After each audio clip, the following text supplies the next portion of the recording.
After staying home for more than 2 years now, people are traveling this summer, and for many, that means flying. Demand is soaring, and so are ticket prices. According to government figures, airfare shot up 19% in April, and prices are expected to continue climbing through the busy vacation season. I'm Herb Weisbaum, the Consumer Man, a contributing editor at Checkbook.org. Welcome to Consumerpedia at Checkbook.org. We're the nonprofit that helps consumers select services, avoid trouble, and save money. Because we don't accept any advertising or take money from any business we recommend, you can rely on Checkbook.org to be completely independent and objective. Now, here's the host of Consumerpedia, America's consumer expert, the Consumer Man, Herb Weisbaum. In this episode, advice from a seasoned traveler, Checkbook's executive editor, Kevin Brasler. He knows how to find the lowest fares and the best ways to book your trip. Kevin, you're sharing your travel smarts with us in an article entitled 60 Strategies for Finding the Best Deals and Avoiding Trouble. I assume you wrote this on planes and at airport lounges? Yeah, practically. You stopped at 60, huh? I stopped at 60. I figured after about 100 hours of working on this. But I do think that, what we have here is a pretty good comprehensive list of advice on things to do and things to avoid. Well, I got an advance copy and I actually read it, and there's a lot of great information. We're going to focus in this podcast on air travel. Prices keep going up. Planes are packed. The airlines don't have to wheel and deal. Are there any good deals out there, or should we just be prepared to spend a whole lot more than we expected? Well, it depends. It depends largely on the route you want to take and when you want to travel, and also how flexible you can be. And that's true really regardless of whether or not fares are higher or lower compared to usual. And right now, yes, fares are on average way up. Airlines basically last year learned a lesson, which was, they needed to add back capacity. They did so way too quickly, and they were, had ran into huge problems in terms of serving customers. They had to cancel a lot of flights, and a lot of passengers were rightfully very upset with them. And so this time around, airlines, they have a pilot shortage, they have crew shortages, they haven't been able to add back planes to routes that they want to do. And so instead, they've just cut back on their service, which means with rising demand, the prices go up too. All airfare these days is controlled by algorithms. And so when demand is down and it looks like there are more seats available, then the algorithm will say, well, we're going to lower prices to get more people to buy. Right now, what we have is because there aren't as many planes that are going to be in the air, the prices are way up because people do want to travel again, and there's just not enough capacity for them. But having said that, you can still get good deals. You just have to be really patient and really, and this is the most important thing, flexible. Flexible in terms of the dates you can fly, the destinations you're going to. The more flexibility you have, the easier it will be to find lower fares. Is it right, based on these computer algorithms, that sometimes you can get a cheaper ticket if you buy two single tickets as opposed to two people traveling together? Yeah, sometimes it makes sense to, if you're traveling with a group, to kind of separately look to book your airfare. And the reason is that airlines, as they start to fill up a plane, the prices might go up. And so if you have a family of 4, it might make sense to buy 2 pairs of tickets as opposed to 4 tickets together. Just know that means you're splitting up your party in terms of the itinerary. If you need to make a change, you're going to have to make 2 different changes. Kevin, I know when you search for airfares, you often use a site called Kayak. What are some of the other sites you use? Google Flights has a great search site. A lot of people recommend that and like that, and it's a good one. I also sometimes will use Skyscanner. It tends to work with more third-party bookers, which we'll talk about in a minute, than the other sites do. And so sometimes, not always, but sometimes you can find, a slightly better deal on Skyscanner or kind of a surprise fare that you're not going to find other places. I would say those are the 3 main sites worth looking at. There are several others, but overall, you're unlikely to uncover, a significantly better deal on one site versus another. And that's because airlines really kind of, they hold their pricing steady across all the different channels that sell seats on their flights, except for these third-party bookers, which are kind of the exception to the rule. The way I use these search engines is to sort of compare the prices between airlines for the same route I'm trying to go, and then I book my flight directly with the airline. Yeah, and that's predominantly what I do also. And the reason is that if there's a problem, there's no question where I need to go to get my refund. or to make a change to my ticket. Book through a third party, it's not always clear who to complain to or who to request a refund from. The other reason I'd like to book directly with an airline is that you tend to get better fare rules when you're booking with an airline than you do with a third-party booker. If you can book with the airline for the exact same price as what you're offered from some third-party booker, then book with the airline. It's just an easier thing to do, and you have a little bit more control over what happens if something goes wrong. I know you keep track of the deals with a few online airfare newsletters. Which ones do you check? So there's several. The one I use most often is called Scott's Cheap Flights. There are several others. There's one called Airfare Watchdog. The other one is called The Flight Deal. And Travel Pirates also has a newsletter. They're all great. They often uncover the same kinds of deals. And what they do is they just alert you periodically via email. They might tell you, for example, that, right now we're seeing, lower than usual fares to Italy or to Spain or to France.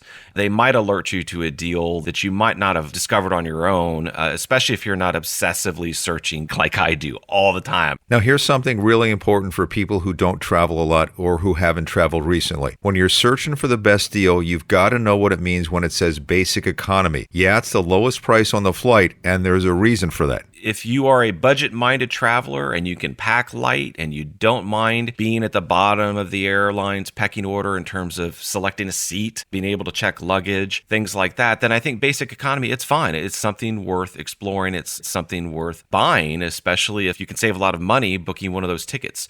The big drawbacks to basic economy are that, first of all, you don't get to select your seat. If you're traveling as a family, you're likely to not sit together, and you're probably going to be in a middle seat. Mm-hmm. But the biggest problem is that the fare rules are very restrictive. You are not going to be able to make changes to your ticket. If you change your mind about a trip, you're not going to get a credit as you would if you changed another ticket. There's really basically no changes, no refunds when it comes to basic economy fares. And especially these days where there's just still a lot of uncertainty over travel due to COVID and other things, I think you really have to be careful before you buy one of those seats. The biggest problem I have with basic economy is that the airlines put those prices out there up front to make their real fares, seem lower. That every airline's doing this. They give you a fare that it looks attractive. Oh, that seems like a good deal. But then when you click through, you realize, oh yeah, well, if I actually want to be able to make a change to this ticket or select my seat or check a bag, it's going to cost hundreds of dollars more. Fortunately, sites like Kayak and Google Flights and others, they have filters that usually let you control the prices you're seeing to kind of filter out these basic economy seats. But I can tell you, they don't work perfectly, especially with these third-party discounters. Often when I'm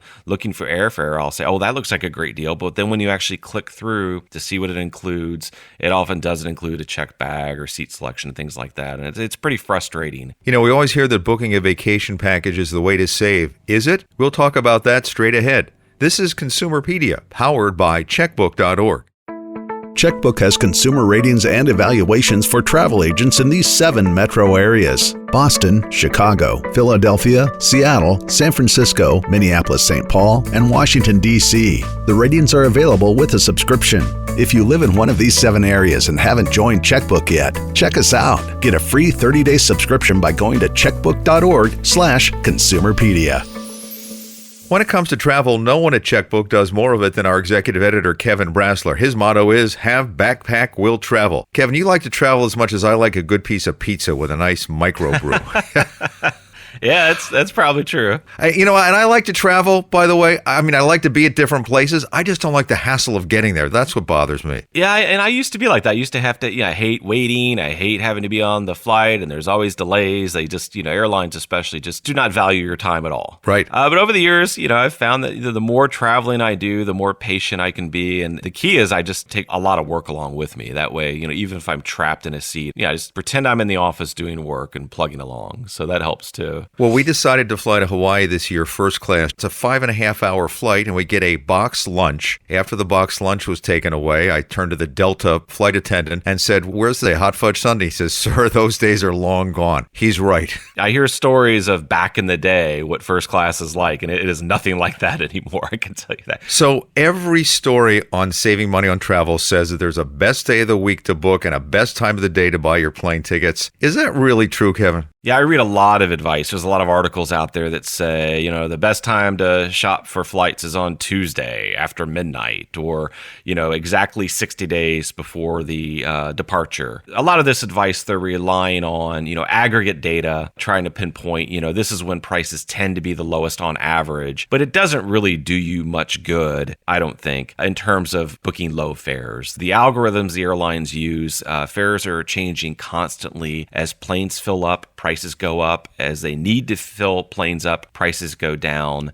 Really, the best strategy is we've already said, remain flexible if you can, especially about when you're going to travel and where you're going to go, and just monitor fares. A great feature of a lot of these flight searching websites like Kayak, like Google Flights, is you can set up alerts. So the website will email you or text you when it sees fares go down. You can set a threshold level, or you can let it determine when it thinks that the prices have gone down enough for you to buy. And so that's a great way just to kind of discover, okay, these are the different itineraries I'm thinking about taking.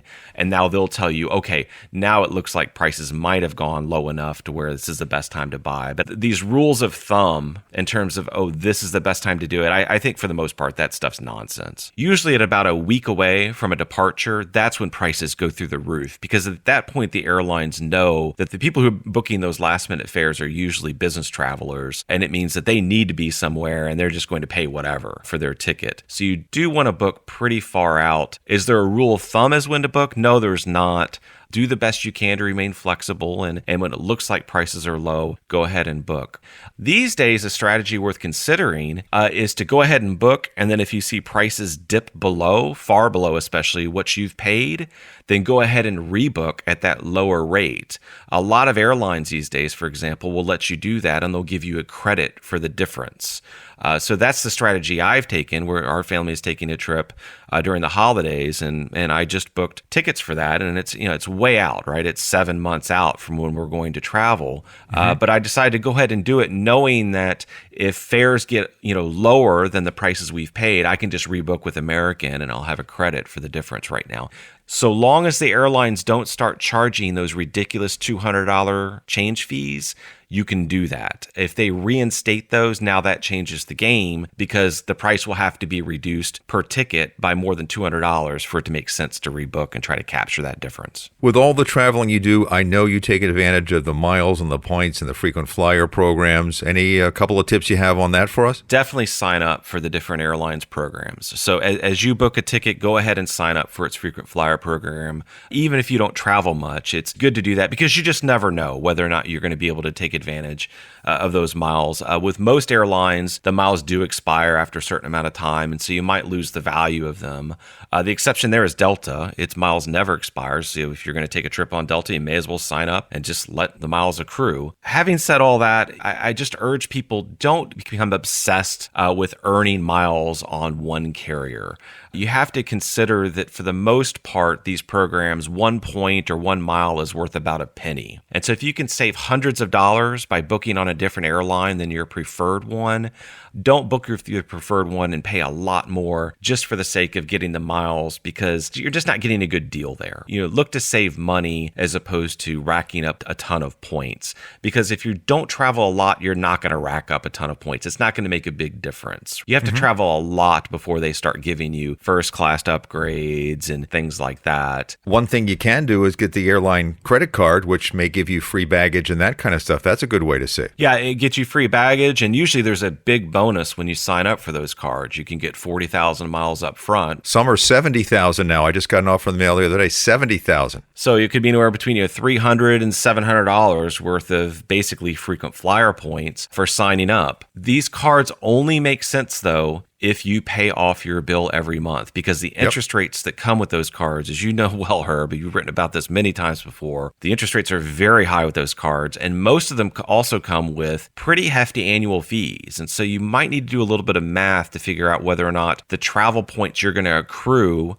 from charging stuff on your card throughout the year will make up for that $95 annual fee. So you want to make sure that you're going to charge enough to compensate for that. For me, it definitely makes sense to have one of those cards, but for a lot of consumers, it doesn't, because a lot of consumers carry a balance on their credit cards. If that's the case, you want to avoid these cards. There's going to be better deals out there for you. The ads make it look like you'll save money if you book a package, maybe your hotel and air, maybe your hotel and air and rental car. Do packages really save you money? So you can get a better deal with vacation packages, but you really do have to do your homework. And it's going to be a lot of homework to make sure that they are indeed saving you money versus just shopping around for the best deal on your own. You also may want to consider, if you're thinking about a vacation package, using a travel agent. I mean, I know it seems like no one uses travel agents anymore, but especially for vacation packages, they often know about deals that you might not find on your own, or they know enough to where they can just kind of boil down the available deals to pinpoint the ones that make the most sense for you and will save you the most money. Travel agents do get paid commissions from vacation packagers. And so it's one of those areas where it does make sense, I think, to at least consider using a travel agent. Just make sure you're using one that has a lot of experience booking travel to the place where you're thinking about going. You know, we're going to Europe in the fall, and I wouldn't even consider doing all the things we do without a travel agent. A travel agent knows the area, knows how to finagle things with a cruise ship and get better rooms and all that kind of stuff. And I don't pay a dime. It all comes out of the commission that he gets. Yeah, I think that's great. Again, make sure that the travel agent has experience booking travel in that area, and also ask up front about, what are your fees? Because as long as the travel agent is getting paid commissions from the different tour operators or the cruise line or the hotel or whatever, then they're likely to work for free for you. But if they're not getting commissions, if you're having them, do research for you in terms of which hotel to stay in an exotic locale where they're not paying commissions, you might get charged for their services because, again, they want to get compensated for their time. A lot can go wrong when you leave home. Your flight can get canceled. You could get sick and not be able to go. Your fun getaway destination can be hit by a hurricane. Does travel insurance make sense? Up next, Kevin shares his thoughts about that. This is Consumerpedia, powered by Checkbook.org. Consumerpedia Fast Facts. The longest commercial flight in the world is the Singapore Airlines flight from Singapore to New York's JFK Airport. It's more than 9,328 miles, with an average flight time of 18 hours and 40 minutes. The world's shortest commercial flight is between Westray and Papa Westray off the coast of Scotland. Flight time is less than 2 minutes. It's half that time if the winds are favorable. The shortest commercial flight in the U.S., San Francisco to Santa Rosa. It's 40 minutes gate to gate, but the SkyWest jet is only in the air for about 15 minutes. Please buckle up for takeoff.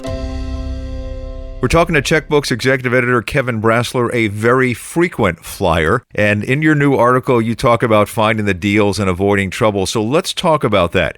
You advise caution when it comes to booking airfare with third-party companies. Explain about that, if you would. The main reason is that there are lots of different companies out there that will consolidate fares or have some special rates with different airlines. And you'll run across them when you're doing searches on Kayak and Google Flights and Skyscanner. They're worth exploring, especially if you can save a lot of money. Just know that when you buy these tickets, you're largely usually going to be considered by that airline. You're going to be like at the bottom of their pecking order in terms of the fare rules you'll get, that you might not be able to make changes, that you might not be able to select your seat. And the biggest problem I've had when I've bought these fares in the past is that they've just changed our flights. Like, for example, I booked tickets on British Airways using one of these third-party bookers. And it was like eDreams or Go to Gate or Just Fly or one of those things that I found on Kayak. And they kept changing my itinerary. At first we were connecting through London, and then we were connecting through Madrid, and then JFK. And each time they changed our itinerary, I'd have to go back in and reselect all our seats, and they would add a really long layover. And so I'd call and try to get switched over to a different flight.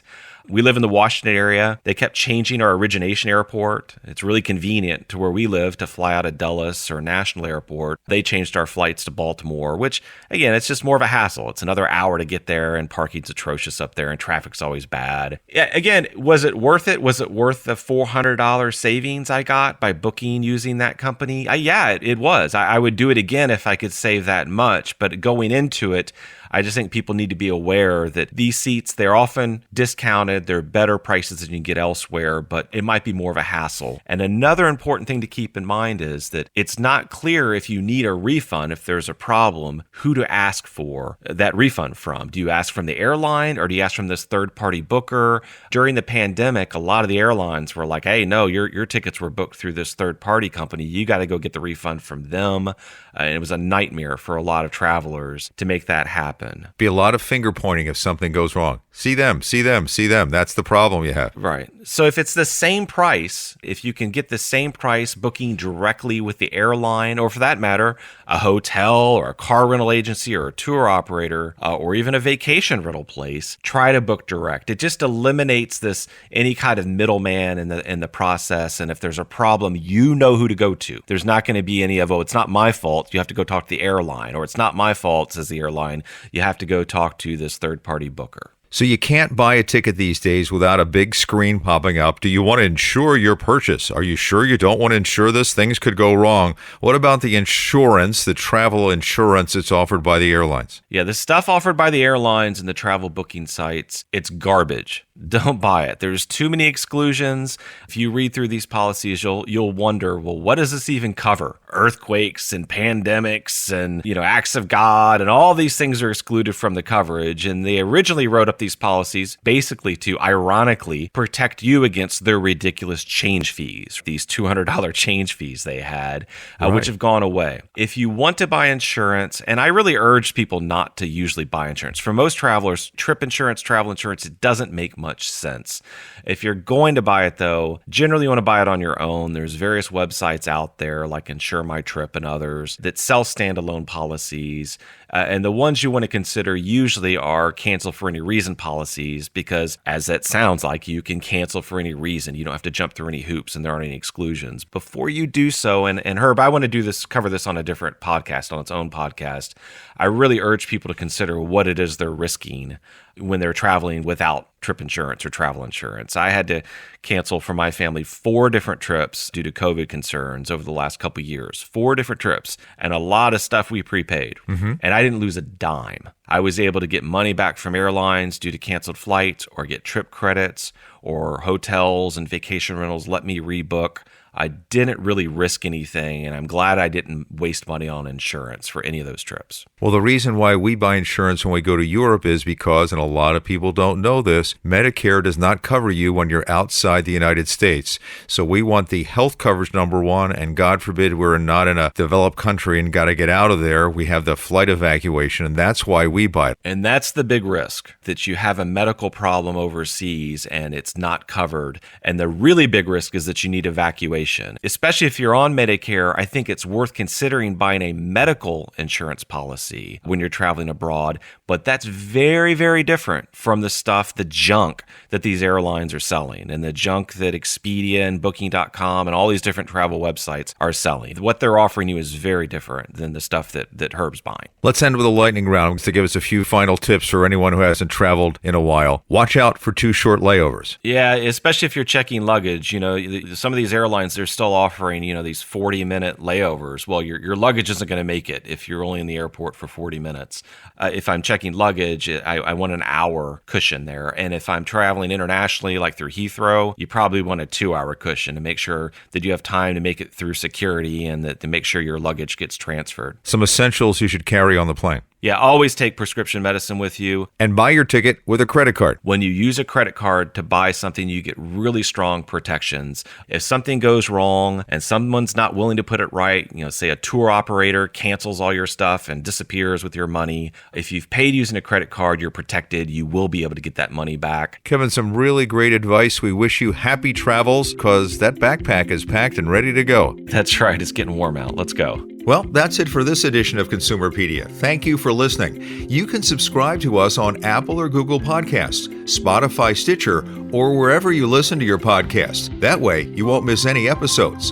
Another way you can support this show is to follow us at Consumerpedia on Facebook and Instagram, or at My Consumerpedia on Twitter. I'm Herb Weisbaum. Thank you for listening. Consumerpedia is a public service of Checkbook.org. We're a unique nonprofit that empowers you, the consumer, to save money and make smarter choices. From auto repair shops to doctors, plumbers to vets, you can count on Checkbook.org to help you find the best services and avoid the worst. Local ratings are unbiased and accurate. If you live in or around these 7 cities and haven't joined Checkbook yet, check us out. Boston, Chicago, Philadelphia, Seattle, San Francisco, Minneapolis, St. Paul, and Washington, D.C. To get your free 30-day subscription, go to checkbook.org/consumerpedia. Consumerpedia, empowering consumers to save money and make smarter choices.